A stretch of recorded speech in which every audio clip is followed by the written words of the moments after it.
হয় নমস্কাৰ এনিভাৰ 24 চাই থকা প্ৰতিজন দৰ্শক মই স্বাগতম জনাইছো। হয় মই এতিয়া উপস্থিত হাউলি পৰাভৰাল গাঁৱৰ এখন পথাৰত আৰু ক'বলৈ হলে 1999 চনতে স্নাতক ডিগ্ৰী লাভ কৰি হাউলি BS কলেজৰ পৰা এটা চাকৰি পিছত নদৌৰি আচলতে নিজে স্বাৱলম্বী হ'বলৈ সক্ষম হৈছে। হাউলিৰ কল্পজিৎ দাস কৃষি কৰ্মৰ সৈতে জড়িত হৈ তেওঁ স্বাৱলম্বী হ'বলৈ সক্ষম হৈছে আৰু এক মোৰ কেমেৰা সহযোগী ইয়াৰে কিছু পৰিৱেশ দেখাব। এক প্ৰাকৃতিক পৰিৱেশ আৰু এক সুন্দৰ পৰিৱেশ আৰু পুখুৰী প্ৰায় 8 বিঘাৰ এটা পুখুৰী য'ত তেওঁ মাছ আচলতে পালন কৰিছে। সাইডত আচলতে কলগছ আছে আৰু এই ক্ষেত্ৰত ক'বলৈ হাঁহ কুকুৰাৰ গাহৰি বা ছাগলীৰ পৰা আদি কৰি তেওঁ বিভিন্ন ধৰণৰ ইয়াত আচলতে তেওঁ ব্যৱসায় আৰম্ভ কৰিছে আৰু এই ক্ষেত্ৰত ক'বলৈ তেওঁ স্বাৱলম্বী হ'বলৈ তেওঁ সক্ষম হৈছে। আৰু মই সেই কল্পজিৎ দাস মোৰ সৈতে আছে, মই তেওঁৰ সৈতে কথা পাতিবলৈ চেষ্টা কৰিম। যি সময়ত আচলতে এজন শিক্ষিত হৈও আপুনি এটা চাকৰি পিছত নাযায় আচলতে নিজে স্বাৱলম্বী হ'বলৈ সক্ষম হৈছে, কি ক'ব? হয়, প্ৰথমতে এনিভাৰ 24ৰ আপোনালোকক ধন্যবাদ জনাইছোঁ ইয়ালৈ অহাৰ বাবে। এটা সময়ত চাকৰিৰ পিছত দৌৰিছিলোঁ, নদৌৰা নহয়, কিন্তু চাকৰি নহ'ল। সেই তালৈ ৰৈ নাথাকি মই বিভিন্ন ধৰণৰ কৰ্মৰ লগত জড়িত হৈ পৰিছিলোঁ গ্ৰেজুৱেশ্যন লোৱাৰ পিছৰে পৰা। তাৰপিছত প্ৰথমতে মই BSNL ফ্ৰেঞ্চাইজি লৈছিলোঁ, তাতো 7-8 বছৰমান কাম কৰিলোঁ। হাউলি টাউন আৰু বৰপেটা টাউনত 2টা ফ্ৰেঞ্চাইজি আছিল। তাৰপিছত পৰ্যায়ত মই এটা গাৰ্মেণ্ট ষ্ট'ৰো খুলিছিলোঁ, মেন্স গাৰ্মেণ্ট। তাতেও 7-8 বছৰমান কাম কৰিলোঁ, কিন্তু বিশেষ লাভান্বিত হ'ব পৰা নাছিলোঁ, যাৰ বাবে মই এটা বিশেষ পৰিকল্পনা ল'বলৈ বাধ্য হৈছিলোঁ।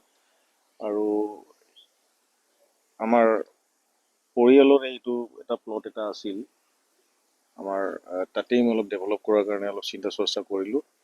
2020 চনত প্ৰথমতে মই পুখুৰীৰ খনন কাৰ্য আৰম্ভ কৰিছিলোঁ, কিন্তু লকডাউনৰ কাৰণে স্তব্ধ হ'ব লগা হ'ল। 21 বৰ্ষটোত সেইবাৰো সম্পূৰ্ণ নহ'ল, তথাপিতো 2022ৰ পৰা আৰম্ভ কৰা সম্পূৰ্ণৰূপে আৰম্ভ হোৱা বুলি ক'ব পাৰোঁ। আৰু হয়, এগৰাকী নাৰী স্বাৱলম্বী হোৱাটো কিমান দৰকাৰী, আৰু যিহেতু এখন পৰিয়ালৰ দায়িত্ব বা নিজৰ স্বাধীনতাৰ ক্ষেত্ৰত কি ক'ব আপুনি? হয়, খুবেই জৰুৰী। আজিকালি পুৰুষ মহিলা বুলি কোনো চিন চাপ নাই।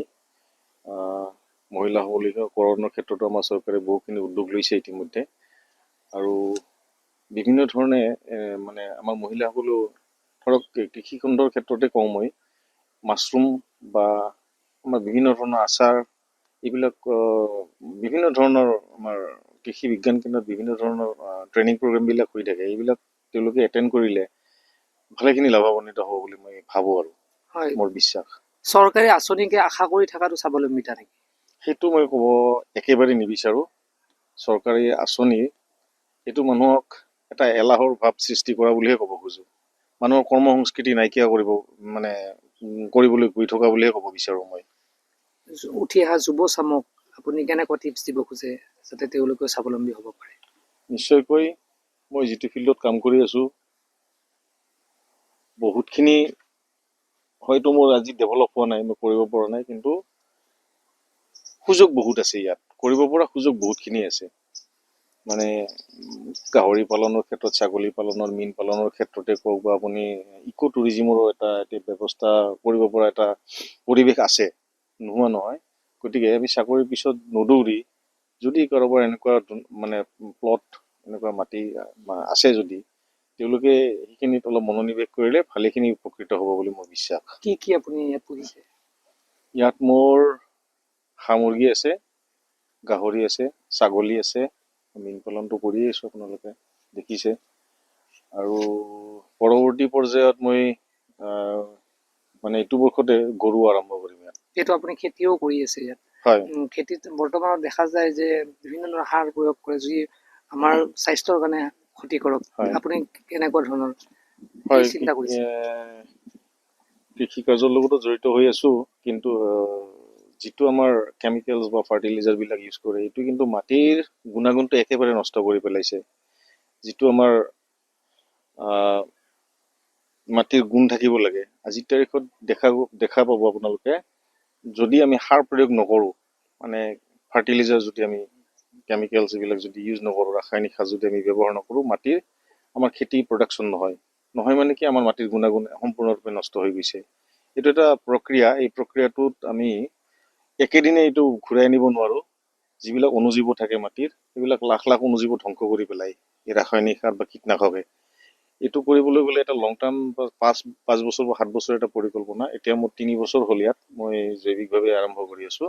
যি কৃষিয়ে নকৰোঁ কিয়, ইয়াত মই জৈৱিক সাৰৰ বাহিৰে একো অন্য ধৰণৰ বস্তু ব্যৱহাৰ নকৰোঁ ইয়াত। কিমান বিঘাৰ পুখুৰীত আপুনি মীন পালন কৰিছে? এইটো টোটেল প্লটটো প্ৰায় 9 বিঘা হ'ব, আৰু ছাইডত অলপ আছে, এইখিনি মানে খেতিৰ কাৰণে ৰাখি থৈ দিছোঁ। পুখুৰীটো কিমান?